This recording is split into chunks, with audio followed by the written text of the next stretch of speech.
Bonjour et bienvenue dans cette émission du 30 octobre 2023 de cette Web TV sur laquelle je vous propose de jour en jour une information franche et directe, sans concession ni tabou, accessible, honnête et sourcée, en vous rappelant que je suis totalement indépendant et donc libre de mes propos. Aujourd'hui, nous allons continuer dans l'exploration du rôle joué par la société NewsGuard au sein du complexe industriel de la censure qui s'impose en Occident, mais en commençant par un petit détour par la teuf à Rudy qui a eu lieu vendredi passé. Je rappelle que 3 des tristes cires de la désinformation qui sévissent à demeure sur le service public et les chaînes privées, soit Tristan Mendès France, Julien Pain et Rudi Reichstadt, avaient lancé un mouvement de grève du tweet pour protester sur la manière dont la plateforme était, selon eux, devenue un espace de haine et de désinformation. Alors rappelez quand même que ce sont 3 exemples en la matière. Leur travail consiste à ne cesser de tenir des propos diffamatoires, de désinformer, de faire de la propagande, de se faire passer pour des victimes. Un mouvement a été lancé par Campagnol, que je salue, repris par Zoé Sagan avec le hashtag #RudyKissMyAss, ce qui en français se traduirait de manière peut-être plus courtoise par Rudy court toujours. Mais donc il faut savoir que les 3 tristes cires en question étaient ralliés par d'autres tristes cires comme Karine Lacombe, la grande désinformatrice médicale arrosée par les laboratoires pharmaceutiques, ou Raphaël Enthoven, un soi-disant philosophe, mais qui confond l'amour de la sagesse avec l'amour de la haine. Et vous voyez, Campagnol rappelait fort à propos que ce sont des gens comme Enthoven qui prétendent nous donner des leçons aujourd'hui. Alors, le jour en question, le 27 octobre, eh bien, c'était parti avec le fameux hashtag. Et en fait, ça a cartonné, puisque très rapidement, on est monté à 140 000 clics et posts reprenant ce hashtag en cours de journée. Et là, il semble que Twitter France ou X France ait capoté, comme disent les Québécois, puisqu'ils ont carrément supprimé le hashtag. Mais il y a eu un certain nombre d'alertes qui ont été lancées, adressées à Elon Musk, et quelques heures plus tard, le hashtag est réapparu en faisant littéralement un carton. Et avec bien sûr beaucoup de choses humoristiques et plaisantes, après tout, quand on s'est fait vomir dessus et traîner dans la boue et raconter des sornettes par des gens comme eux, c'est assez naturel de se défouler, mais tout ça est resté très bon enfant, mais avec toutefois aussi des contributions de très haut vol, comme celle de maître Régis de Castelnau, dont je me permets de vous donner lecture intégrale. Ceux qui disent qu'en les traitant de voleurs et d'escrocs, j'insulte les membres de la bande des imposteurs du fact-checking ont tort. Je qualifie des faits et des situations, à partir d'un de mes cœurs de compétences, celui du droit pénal de la gestion publique. J'ai écrit plusieurs livres sur le sujet, indique-t-il, et des dizaines d'articles scientifiques. J'ai enseigné la matière en master à Paris 2 pendant plusieurs années. Lorsqu'a éclaté le scandale du fonds Marianne, à partir des informations fournies par la presse et l'enquête parlementaire, je me suis exprimé sur les qualifications pénales dont relevaient Reichstadt, Mendès France, Sifaoui et Huchon. Recel de délit de favoritisme, recel de détournement de fonds publics, escroquerie et abus de confiance. Spécialement pour Reichstadt, il y a le délit d'escroquerie, puisque celui-ci a fait appel à des contributions des internautes en prétendant n'avoir aucun financement public, ce qui était faux. L'escroquerie est constituée.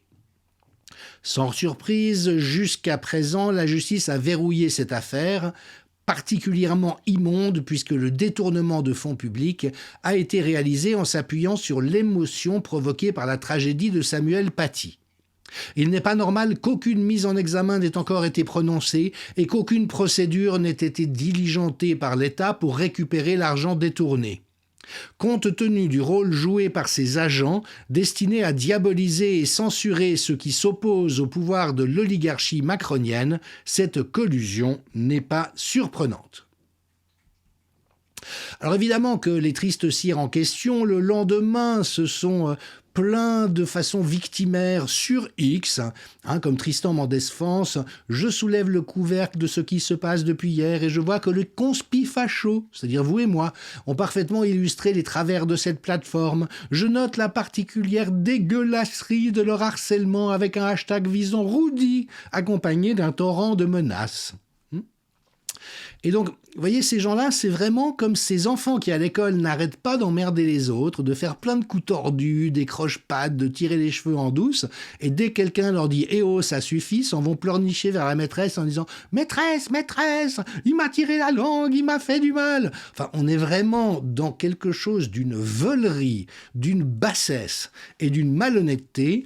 Effectivement, comme le dit Maître de Castelnau, ça c'est anecdotique.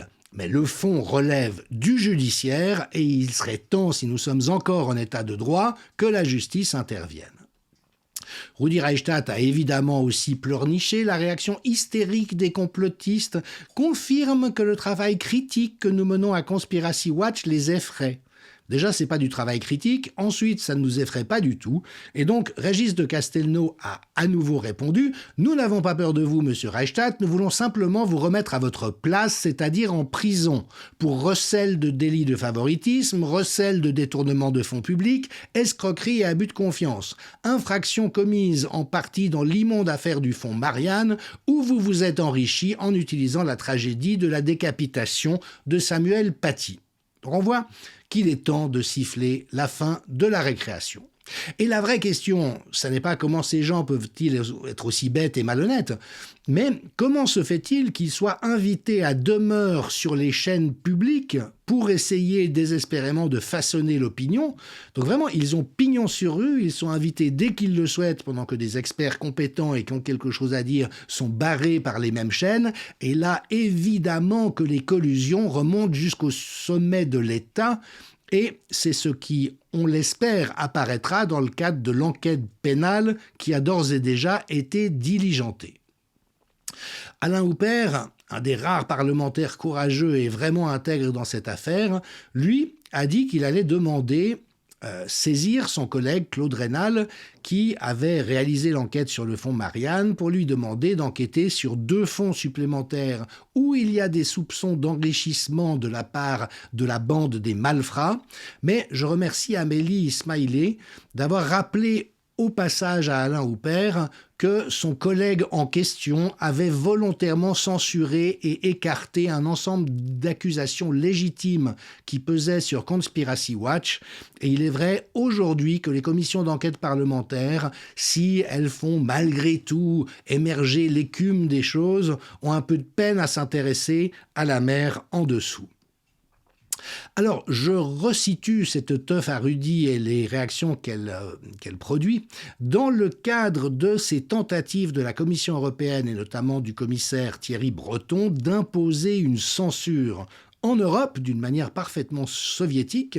Donc on rappelle qu'il a affirmé « On est la première démocratie du monde libre à avoir mis en place une régulation des réseaux ». Ce à quoi Éric Archambault souligne de manière fort judicieuse, pas facile de censurer au nom de la démocratie, surtout quand on n'est pas élu, n'est-ce pas ? Et donc le règlement qui a été adopté, mais que maintenant Thierry Breton se targue de faire appliquer de manière arbitraire comme lui le sent, est évidemment extraordinairement problématique à tous égards. Et nous reprenons le cours de NewsGuard. Il faut rappeler que NewsGuard vient de faire l'objet d'une plainte devant une cour fédérale de l'État de New York. L'État fédéral américain est également visé par un regroupement de médias indépendants au titre de censure, de diffamation et de violation du premier amendement. Donc je rappelle que NewsGuard se présente comme étant une entreprise qui a pour but de contrer la désinformation au nom des consommateurs, des marques et des démocraties, en incluant un rating de confiance pour les sites d'information qui apparaissent sur le navigateur si vous vous abonnez à ces services.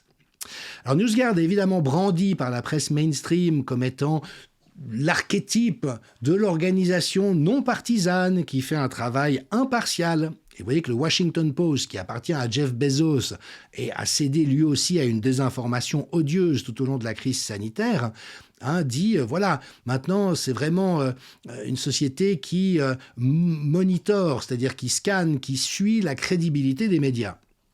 Et Jay Bhattacharya, un des meilleurs épidémiologistes au monde de l'université de Stanford, lui a relevé, attendez, NewsGuard n'est pas du tout non partisan, et pendant la pandémie, ils n'ont fait que soutenir des narratifs anti-science et pro-confinement, au coût du bien-être des enfants, du bien-être des classes défavorisées et des travailleurs.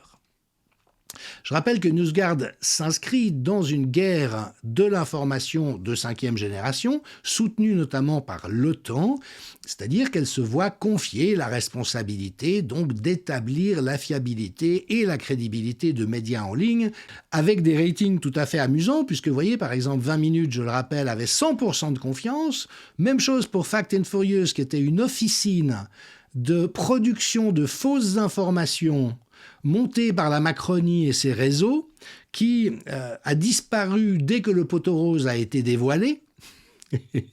Bien sûr, François, qui est un des rares médias à avoir fait un réel travail journalistique, vous voyez, a vu un rating de 45 sur 100, c'est-à-dire particulièrement faible, mais donc en rappelant que NewsGuard est une société liée à la CIA, à l'OTAN, à l'État profond américain, qui réunit un grand nombre d'apparatchiks du renseignement et de la manipulation d'État dans son comité consultatif, mais surtout, c'est ce qui est apparu, qui a été mandaté par la Commission européenne pour monter le projet de DSA et après surveiller ce qu'il se passe sur les différents réseaux et notamment s'en prendre à X.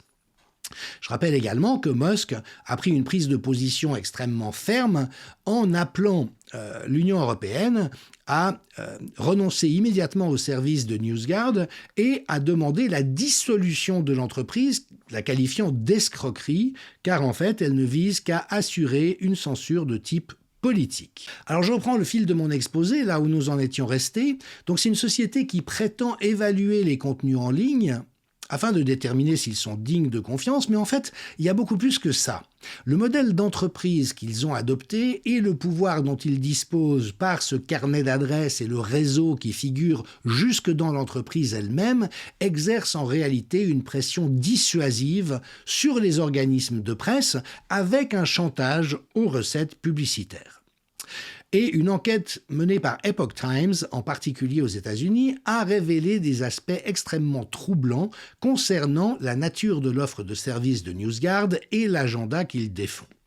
Alors, je vais beaucoup m'inspirer de cet article, en rappelant bien sûr que NewsGuard a mal noté The Epoch Times, qui, comme François, est un des seuls à faire un vrai travail journalistique pendant cette crise. Et puis, il y a eu récemment un débriefing sur François de l'avocat Bruce Affran et de Joe Lauria, et où ils expliquent quel est l'enjeu en réalité de pouvoir dénoncer les agissements de cette entreprise. Alors je le rappelle, donc NewsGuard charge ses analystes d'écrire des évaluations concernant des sites de création de contenu en ligne et de décerner des notes, soi-disant pour aider les lecteurs à avoir davantage de contexte, et les notes s'affichent sous la forme de petits badges avec des scores à côté de ces résultats de recherche. Pourtant, la fonction la plus puissante de NewsGuard découle en réalité de sa relation avec les agences de publicité, lesquelles NewsGuard a incité ses clients entreprises à supprimer les budgets publicitaires des créateurs de contenu dépréciés par les évaluations des analystes de l'entreprise. Or, on observe que de manière systématique, les médias institutionnels et favorables à l'establishment, et donc aux politiques absurdes qui ont été imposées, ont eu tendance à recevoir des scores beaucoup plus élevés, tandis que les médias indépendants sceptiques à l'égard des politiques de l'establishment ont reçu des scores faibles, même si elles ont adhéré dans les faits à des normes journalistiques élevées. Et Epoch Times, étant elle-même mal notée, a envoyé à NewsGuard une série de questions concernant ses produits, ses activités, son personnel et son financement, auxquelles l'entreprise n'a pas même répondu. En réalité, NewsGuard est vraiment une entreprise de vérification de l'orthodoxie des contenus en ligne. C'est-à-dire que NewsGuard décide ce qui est véridique, et si ça s'en écarte, note mal les sites d'information. Mais bien sûr, avec toute la marge d'erreur que cela suppose. Par exemple, on sait les polémiques qu'il y a eu sur l'origine du SARS-CoV, même si d'emblée il a été relativement évident qu'une origine artificielle était la plus probable, et bien pendant très longtemps, NewsGuard a fait comme les grands organes de presse, c'est-à-dire considérer que toute indication en ce sens, même en termes de probabilité, était une théorie du complot et donc qu'il fallait sanctionner les médias qui reflétaient cela. Et il s'agit là en réalité d'un des rares cas où NewsGuard est revenu sur sa position en publiant une correction, contrainte et forcée par la somme d'évidence, dirait-on en anglais. Mais donc voilà, ça illustre un petit peu le fonctionnement. Et donc bien sûr, en réalité, NewsGuard joue le rôle du gardien du narratif de l'establishment en exigeant des créateurs de contenu en ligne qu'ils respectent la même opinion et la même idéologie. Donc par exemple, PragerU, qui est une plateforme formation en ligne, a reçu une étiquette rouge de NewsGuard. Et sa PDG, Marissa Streit, a tenté de rectifier la situation de bonne foi, a-t-elle déclaré. Nous pensions qu'il s'agissait d'une erreur et donc elle a contacté NewsGuard et en réponse, dit-elle, elle a reçu pour l'essentiel une liste d'exigences. NewsGuard, écoutez bien, voulait que PragerU cesse de critiquer les politiques de confinement du Covid-19. Arrête de remettre en question la sécurité des vaccins Covid-19. Cesse de parler de tout traitement précoce Covid-19 non approuvé par le gouvernement. Arrête de remettre en question la gravité du changement climatique et ainsi de suite. Et donc elle dit une partie de leur demande consistait essentiellement à nous dicter le type de contenu que nous sommes autorisés ou non à partager. Et NewsGuard a exigé de surcroît que PragerU donne la liste des donateurs. Ce que, évidemment, l'organisation a refusé de faire, craignant que les donateurs ne soient importunés par la suite. Et donc, la directrice dit en réalité, ils veulent salir les personnes qui s'écartent de la doxa, c'est leur seule raison d'être. La directrice a néanmoins tenté d'apporter certains changements pour satisfaire à certaines exigences et pour voir comment NewsGuard réagirait. Et elle dit « Les règles du jeu n'ont cessé de changer. Chaque fois que nous apportions une modification, ils en demandaient d'autres. » Et lorsqu'une chroniqueuse de PragerU a réalisé un podcast mettant en doute les motivations du Forum économique mondial, NewsGuard a exigé que la vidéo soit retirée.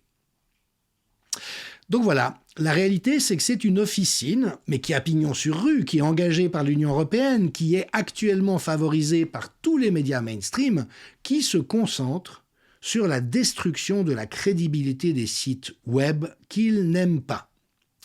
Dans l'émission de demain, nous verrons comment ils s'y prennent pour influencer les annonceurs à travers des régies publicitaires pour s'assurer que non seulement de name and shame, c'est-à-dire dénigrer publiquement en les désignant des plateformes qui ne leur conviennent pas, soit complété par la prise à la gorge de ces plateformes indépendantes avec l'attribution des ressources du marché publicitaire.